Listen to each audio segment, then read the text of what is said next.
तो हम सब्जेक्ट पर आगे बढ़े उससे पहले देख लेते हैं म्यूचुअल फंड की क्वेरीज, ताकि इनको ख़त्म कर देते हैं। आज है 15 अगस्त, जिसकी वजह से हमारे पास टाइम भी है। एंड सैन पाल दादा क्या बोल रहे हैं, इसी बहाने मिड और स्मॉल इंडेक्स को गिरने दीजिए ना, इंडियन मार्केट ओवर वैल्यूड है, मार्केट गिरने की कोशिश किया जा रहा है। ठीक है दादा, ये आपका आकलन है।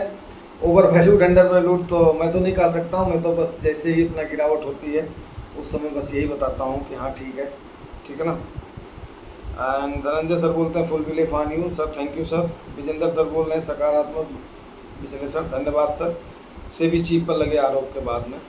फिर धनंजय सर बोल रहे हैं जब तक मोदी है कुछ नहीं होगा, मोदी है तो मुमकिन है। चलिए जो भी है, ये थोड़ा सा 3 दिन 4 दिन पहले की क्वेरीज है, 3 दिन पहले की क्वेरी है। अंकल जी चैनल का लोगो सैन पाल दादा बोल रहे हैं चेंज किया है, अच्छा लग रहा है, वीडियो का बैकग्राउंड अच्छा कर लीजिए।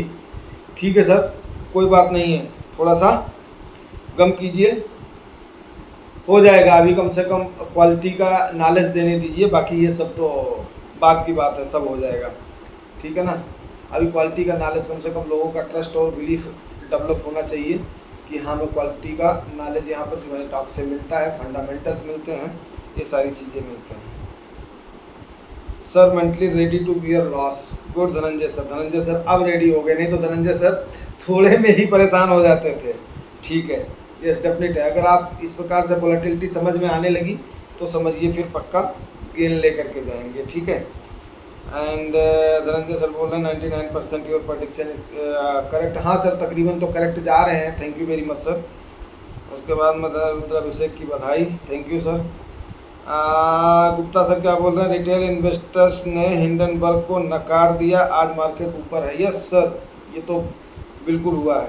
विजेंद्र सर बोल रहे हैं हमेशा की तरह आपका आकलन सही रहा, बहुत धन्यवाद sir. Sir thank you Vijendra sir. उसके बाद में फिर गुप्ता सर क्या बोल रहे हैं, भारत को अगर गरीब देश बनाकर रखना है तो सबसे पहले यहाँ के बड़े से बड़े बिजनेस हाउसेस और इंडस्ट्री को बदनाम करके बंद करवाना पड़ेगा, क्योंकि अगर भारत गरीब होगा तभी अमेरिका की जूठी चाटेगा। बाकी आप लोग खुद समझदार हो। सर भी काफ़ी इमोशनल हो गए थे, कोई बात नहीं सर, जो है निपट लिया, बस थोड़ा मोड़ा रह गया है। उसके बाद में गुजरात बंधु सर म्यूचुअल फंड में पैसे कैसे छापे पर बोल रहे हैं, सरस ongoing, good voice, good volume, good net. Sir thank you, इतना तो मेरे को इसका नहीं पता है, क्योंकि मैं कोई एक कैमरामैन तो हूँ नहीं, बस रख दिया। ठीक है ना, और बस यही पता है कि हाँ आप लोग प्रॉफिट में कैसे जाएं, वो मालूम है। Dhananjay sir nice motivation sir. Dhananjay sir sir नमस्कार। नमस्कार सर। सर सुब्रतो राय सहारा, देखा सर ने तुरंत याद दिलाया ना, मैं उस दिन सुब्रतो राय का नाम बोल रहा था। म्यूचुअल फंड में लमसम पे कैसे छापते हैं, रविंदर सर बोल रहे हैं nice information sir, thank you. फिर नरेश सर बोल रहे हैं sir with your genuine advice and honest motivation we will easily reach our goal, God bless you sir. Sir thank you very much, definitely पहुंचेंगे। ठीक है ना sir, really like honest your ideology sir, thank you. Dhananjay sir बोल रहे हैं। उसके बाद में यूजर सर क्या बोल रहे हैं, 5 मिडिल क्लास मनी ट्रैप्स के बारे में था, ये कोई पुराना था, उस पर बोल रहे हैं। Good sir, thank you sir. Dhananjay sir नमस्कार सर। नमस्कार सर। नमस्कार सर। अच्छा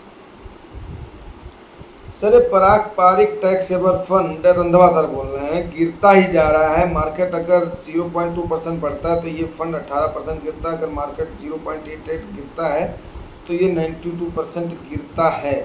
गजब है, बस गिरता ही जा रहा है, मैं तो लुट गया, इससे अच्छा किसी बड़ी एमसी में लगाता, लाइक ICICI, हद तो हो गई सर। 2 रिप्लाइयाँ इनकी आई हुई हैं। रिलीजन ऑफ पीस सर बोल रहे हैं मार्केट में मिनिमम 10-20 साल इन्वेस्टेड रहना होता है, तब जाकर के कंपाउंडिंग से रिटर्न बनता है। 20 साल वेट करो फिर देखो कमाल। अरे सर रंधवा सर फिर तो परेशान हो जाएंगे। रंधवा सर एक्चुअली जहाँ तक मुझे याद आ रहा है कि आपने तकरीबन टैक्स सेवर फंड में डाल दिया अपना पैसा, और उस समय जब मैंने आपको बोला था तो आपने बोला था कि मैंने ये सोचा था कि मेरी आदत है मैं अपने आप को कंट्रोल नहीं कर पाऊँगा। ठीक है, तो आपने बोला था मैं अपने आप को कंट्रोल नहीं कर पाऊंगा, सो भाई मैंने टैक्स सेवर में सारे के सारे डाल दिए, जबकि मैंने आपको उस समय भी बोला था ये थोड़ा सा परेशान करेगा। अब रही बात कि इसमें 3 साल का लॉकिंग पीरियड है, नहीं तो मैं आपको 1 साल के पहले बोल देता, 1 साल होते ही बोल देता कि ठीक है आप इनसे क्विट कर जाओ, क्योंकि सारे टैक्सेबल फंड एक्चुअली उचित नहीं होते हैं। लेकिन रही बात कि पारंपरिक वालों का मैं बताऊं तो अभी मैं आऊँगा सब्जेक्ट पर, ज़रूर इसको मैं कवर करूँगा। पारंपरिक टैक्सेबल फंड का एक्चुअली उनका इशू क्या आ रहा है। पारंपरिक टैक्सेबल फंड ही नहीं, उनका पॉपुलर फंड पारंपरिक फ्लेक्सी कैप फंड में भी इस समय ग्रोथ ना के बराबर है। मेरे एक किसी व्यूअर ने कमेंट भी करा था कि ये जो है कछुआ हो गया है, चल ही नहीं रहा है। तो मैं इसको अभी आपको बताऊंगा आगे, सब्जेक्ट भी इसी पर ही है, थोड़ा सा रुकिएगा, आगे मैं क्लियर करता हूं, क्योंकि आज मैं क्वेरीज को सारे को ख़त्म करना चाहता हूं। ठीक है सर, तो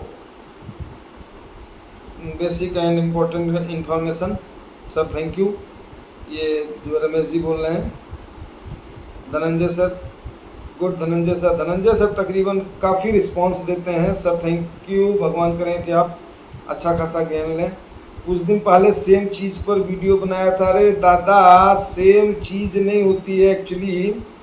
क्या होता है कि बीच बीच में जो है ना जनता को रिव्यू करना पड़ता है दादा, नहीं तो मामला गड़बड़ हो जाता है। ठीक है ना, अब आप अगर आप रिव्यू नहीं करोगे तो फिर क्या होगा। रिव्यू एक तो ज़रूरी है, और दूसरा क्या होता है जैसे कुछ चीज़ें उसमें से निकल करके आती हैं तो उसको बताना पड़ता है। ठीक है ना, अब काफ़ी सारी चीज़ें होती हैं जो कि एक सब्जेक्ट के ऊपर वो फिर धीरे धीरे याद आती हैं चलते फिरते। और उस समय मैं जब चल रहा था तो मैंने बोला था कि हाँ ठीक है, मैं वहाँ पर चल करके आप लोगों को अपडेट करूँगा। अभी आ जाते हैं सब्जेक्ट पर, इसी में रंधवा सर का भी क्लियर हो जाएगा। देखिए सर, ऐसा है, इस समय 80,000 करोड़ रुपए से ज़्यादा एमसीज कैश लेकर के चल रहे हैं। मैं ओवरऑल एमसीज की बात कर रहा हूँ, टोटल की। तो आपको हमने पहले भी बताया था, जब अपना इलेक्शन आने वाला था उस समय भी काफ़ी सारा होल्ड में थी कंपनियाँ, एमसीज जो है, असेट मैनेजमेंट जिसको अपना कंपनी बोलते हैं, तो ये होल्ड में थी। और उसके बाद में यहाँ पे जब ये होल्ड करती हैं तो इनको कहीं ना कहीं सामने अपॉर्चुनिटी दिखाई देती है। अब रही बात कि ये चूके हैं 4 जून 5 जून के चक्कर में वहाँ पर चूके हैं, फिर उसके बाद में अभी भी इसमें भी ये थोड़ा सा सोचे थे कि गिर जाएगी, वहाँ पर भी चूके हैं। अभी इनको कहीं ना कहीं ऐसा लग रहा है, लेकिन हमारे जैसा आदमी क्या प्रेडिक्ट कर रहा है कि अगस्त में ऑल टाइम हाई टच करेगी आपकी मार्केट। अब ये फंड मैनेजर्स कहाँ पे चुक रहे हैं, क्यों इतना कैश रख रहे हैं, मेरे को भी नहीं समझ में आ रहा। 3,004 जितना एफआईआई एक्चुअली क्या हो रहा है, एफआईआई जितना पोजीशन छोड़ रही हैं ये वहाँ पर ही उतनी ही अपनी पोजीशन बना पा रहे हैं। तो बाकी अब ये भी कूद करके तो जाएंगे नहीं। जो बात हमारी समझ रहे हैं, जब हमारे जैसा आदमी आप लोगों को तभी कॉल देता है जब उसको अपॉर्चुनिटी दिखाई देती है, जब वो उसको दिखाई देता है हाँ ये नेवी में गिरावट होगी, तो मीन्स ये भी तो देखते हैं, ये अगर फंड मैनेजर्स हैं तो ये भी तो देखते हैं कि हाँ भाई हमारा जो है यहाँ पर हम किस वैल्यू में खरीद रहे हैं। और इनको भी अपनी नाक और लाज बचानी होती है। विकास क्या होता है, कंपटीशन बहुत होता है, कंपटीशन होता है। अब मान लिया अगर दूसरे फंड्स 3 साल में 5 साल में 1 साल 2 साल तो कोई नहीं बोलता है, लेकिन 3 साल और 5 साल में अगर आपका फंड जो है ना बेंचमार्क को और अपने कैटेगरी एवरेज को बीट नहीं करता है तो लोग आज के टाइम पर आवाज़ उठाना शुरू कर देते हैं। अब मैं तो किसी पर्टिकुलर फंड के बारे में नहीं बोलता हूँ, लेकिन बहुत सारे इन्फ्लुएंसर्स ऐसे हैं कि वो बखिया उधेड़ करके रख देते हैं उस फंड की, और उसकी आँच कहाँ जाती है, उस फंड मैनेजर के पास जाती है। बिकॉज क्या होता है, हर एमसी आपको पता है ट्रस्ट होती है, उनका एक बॉस बैठा होता है जो कि सुपर बॉस होता है, उसके अंडर में सारे के सारे ये फंड मैनेजर्स होते हैं। तो सीधे अपना सवाल दाग देता है भाई तुम क्या कर रहे हो। तो इसलिए फंड मैनेजर्स काफ़ी सोच समझ करके उसके बाद में चलते हैं, उन चीज़ों पर आपका पैसा इन्वेस्ट करते हैं। हाँ रही बात, अब वो एक लिमिट से ज़्यादा कैश नहीं रख पाते हैं, इसलिए उनको इन्वेस्ट तो करना पड़ता है। लेकिन एफआईआई जितना स्पेस छोड़ रही है उसी अनुसार ये लोग इन्वेस्ट कर रहे हैं। नंबर 1। नंबर 2 आपको बताऊं कि इनको कहीं ना कहीं ऐसा लग रहा है कि आने वाले समय में चाहे वर्ल्ड के सिनेरियोज होंगे, चाहे अमेरिका का जो हालत है उस पर भी ये लोग नज़र बनाए हुए हैं, मिडिल ईस्ट पर भी नज़र बनाए हुए हैं, प्लस अमेरिका के इलेक्शन पर भी नज़र बनाए हुए हैं। तो काफ़ी सारी चीज़ों को और एफआईआईज को लेकर के जो भी इनका वो है, तो ये उन सारी चीज़ों को लेकर के चल रहे हैं। अब आप लोग समझ रहे होंगे कि अगर ये सारी चीज़ें कवर करी जा रही हैं तो कहीं ना कहीं अब ये है कि ये इन्वेस्टर्स के हित में भी है, और दूसरा हो सकता है कि अगर एफआईआई वापस आ गई तो ये ट्रैप भी हो सकते हैं। अब एफआईआईज वापस आएंगी कि नहीं आएंगी ये तो भविष्य के गर्भ में है। एफआईआईज क्यों मुंह मोड़ रही हैं इंडिया से, ये भी भविष्य के गर्भ में है, बिकॉज क्योंकि इंडिया में कंज्यूमर मार्केट बहुत बड़ी है। अब उनको भी अगर कहीं ओवर वैल्यूड लग रहा है तो हमारे फंड मैनेजर्स को भी ओवर वैल्यूड मार्केट लग रही होगी। लेकिन निफ्टी अभी भी मैं आपको बताऊं निफ्टी ओवर वैल्यूड नहीं है। लेकिन अभी जिस कैटेगरी का फंड है सेबी का वहाँ पर चाबुक तो चला ही हुआ है, उस कैटेगरी में 70% तक तो उनको डालना है, उसी सेम उसमें डालना। तो स्मॉल कैप वाला किस में डालेगा, स्मॉल कैप में उतना परसेंट डालेगा, मिड कैप वाला मिड कैप में डालेगा, लार्ज एंड मिड कैप वाले के पास उसका भी 35% का होल्डिंग का वो होता है। जैसे अभी सपोज करो मैं अभी जो है अब धनंजय सर की रिप्लाई देता हूँ, सर इस समय 14 से 15% के आसपास ये कैश उठा करके रखी हुई है। कौन, पारंपरिक आपकी रखी हुई है, उसमें आपका पारंपरिक टैक्सेबल प्लस आपका जो पारंपरिक का फ्लेक्सी कैप का फंड है, तो इनका फंड वहाँ पर इन्होंने होल्ड करके रखा हुआ है। अभी होल्ड करके रखा हुआ है तो इतना कैसे ले करके चल रहा है। अभी उसके बाद में पोजीशन बनाएंगे। और दूसरी बात मैं आपको बताऊं कि ये हमेशा वैल्यू ओरिएंटेड कंपनीज में ही इन्वेस्ट करते हैं जहां पर इनको अपॉर्चुनिटी दिखाई देती है। ये बार बार क्वांट के जैसे खरीद और बेच नहीं करते हैं। एक बार इन्होंने जब देख लिया, आकलन कर लिया, तो उसके बाद में इंतजार करते हैं और इनका फंड जो है देता है, रिटर्न देता है। जैसे आपका पारंपरिक, तो आप परेशान मत होइए, अगर बाकी का रिटर्न आपको थोड़ा फास्ट दिख रहा है तो इनका भी दिखाई देगा। बट मैं आपको सलाह यही दूंगा, जैसे ही आपका 3 साल बीतता है तो आप कम से कम उस टैक्स सारे टैक्स वाले के बजाय अब उस समय देखते हैं क्या रहती है, जो सिचुएशन रहती है। बट अभी आपको पैनिक होने की ज़रूरत नहीं है, क्योंकि अगर आप पैनिक होंगे तो इस समय दोहरा नुकसान होगा। तो परेशान नहीं होना है। और ख़ास करके पारंपरिक का मैं आपको बताऊं तो आपका मैंने कमेंट देखने के बाद मैंने उनके बारे में स्टडी किया है, तो सबसे ज़्यादा इस समय कैश होल्डिंग पारंपरिक की है, जिसमें टैक्स सेवर का और उनके फ्लेक्सी कैप फंड का ये है। तो उम्मीद करता हूँ कि आप जो है आप इस चीज़ को समझ गए होंगे, इसकी वजह से ये क्या हो रहा है। जब उसमें ये ज़्यादा से ज़्यादा अपना कैश होल्ड कर रहे हैं, प्लस उसके बाद में इनकी इन्वेस्टमेंट की स्ट्रैटेजी अलग है, तो आपका वहाँ पर होल्डिंग का जो है ना वो औचित्य बनता है। बिकॉज हमारे पास और कोई अभी ऑप्शन है नहीं, अगर उसको निकलने के लिए बोलते हैं तो आपका काफ़ी नुकसान हो जाएगा। तो अभी होल्ड करते हैं। हाँ, थोड़ा सा चूक जरूर हुई थी, अगर उस समय आप जुवानी टॉक से जुड़े होते तो आई थिंक कि आपको अच्छा खासा राय मिल गया होता।